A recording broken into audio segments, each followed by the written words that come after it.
25 থেকে 30 বছর বয়সটা ভীষণ অদ্ভুত। বেশিরভাগ মেয়ে দিদি এই সময়টায় বিয়ের 3-4 বছর সময় চলে। কারোর কারোর হয়তো আবার 1-2 ছোট ছোট ছানাও হয়। হয়তো তখনও সংসারের মায়ার ধাঁধায় কেউ আটকে পড়েনি।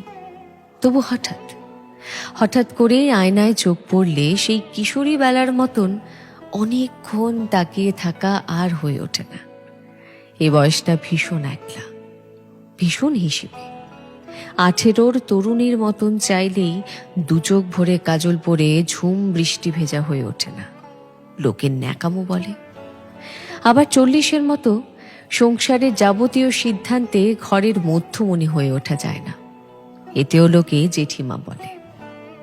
25 থেকে 30 বছর বয়সটা ভীষণ অভিমানী। হঠাৎ করেই মনে হয় যে আগের মতন উথাল পাথাল প্রেমটা আর নেই।